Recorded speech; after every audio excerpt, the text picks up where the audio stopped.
You won't allow me. All right, I came here to brief you on the discussion on the Nord Stream, which we just had in the Security Council. Perhaps you followed it. We heard the same narrative from our Western colleagues, that we should not prejudge the German investigation, that is effective, and they have no doubt in the effectiveness of investigation. That's why the Security Council should not engage in this matter before we know the results. But the problem is that we have no clue what the German investigation is about. We already had the Danish and Swedish investigation officially completed without bringing to light any results, because there were no results. They just had to confess that they confirmed it was an act of sabotage, but they didn't have a clue who might have done it. So this is an unpleasant subject for our Western colleagues, and today, as one of my colleagues in the Security Council said, we had the most effective meeting of the Council that lasted 45 minutes. All meetings should be like this, but it was 45 minutes because they have nothing to say. I mean, they repeat their narrative, which we heard many times before.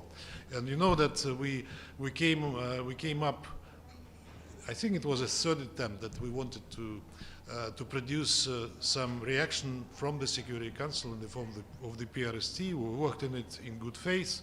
We made a lot of concessions. We tried to accommodate their concerns as much as we could, but to no avail, because they are trying to avoid naming, calling a spade, recognize that it was a deliberate act of terrorism in line with the relevant international convention of 1997, citing incompleteness of the investigation that would have proven it. So again, we heard nothing substantive from our Western colleagues, and we feel like they want to drag on this investigation by Germany indefinitely, so that they cannot say anything definitive when the facts are on the table. But we will not hesitate to continue putting that subject on the agenda. It is already on the agenda because it is obviously a threat to international peace and security. And of course we are conducting our own investigation and will be demanding from those parties involved, including Germany, to share with us the findings which they have not shared and we are not sure are going to share with us in any foreseeable time. So that's basically what I wanted to tell you about. Mr. Ambassador, thank you for doing this. Can you tell us why Russia decided to press for a presidential statement before the German investigation is concluded? And have you gotten any indication of when the results of that investigation might be released? We decided to push for it before the German investigation is completed, because the German investigation may last forever. And we may not live up to the time when it is completed. And that's a good excuse.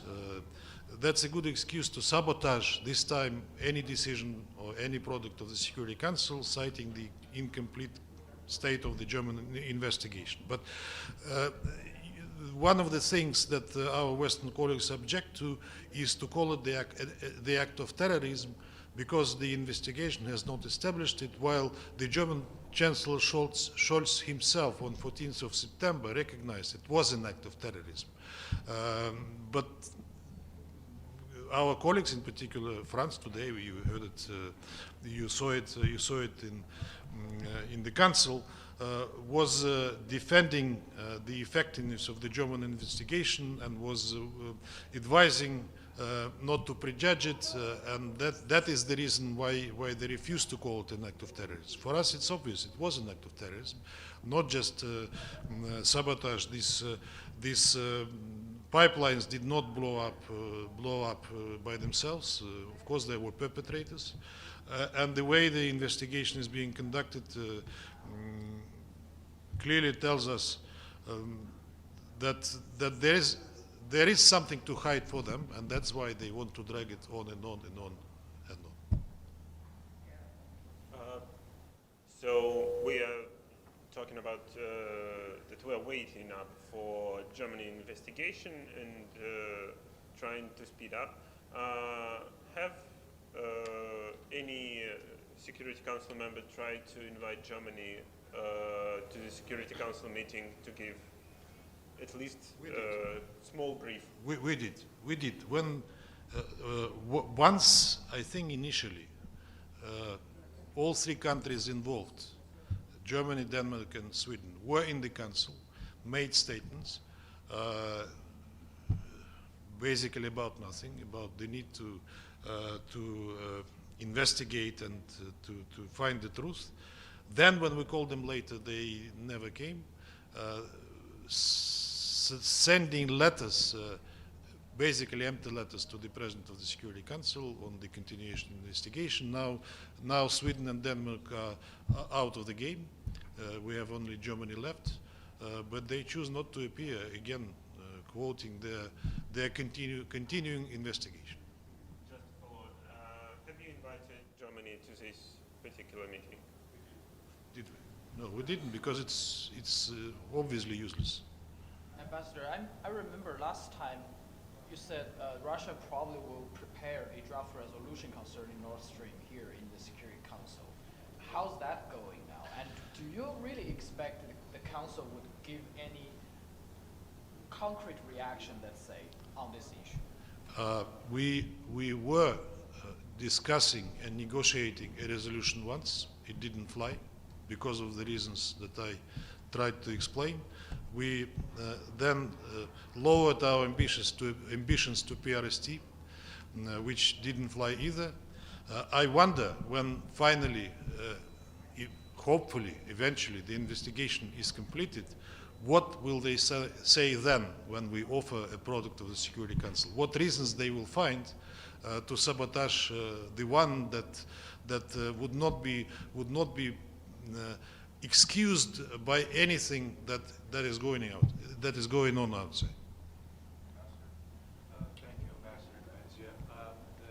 Your French counterpart, in his response, said that the Russian Federation needs to, in his words, wait patiently for the German report. What is your response to that, number one? And number two, sir, you're still calling for an independent investigation as well. Is that correct?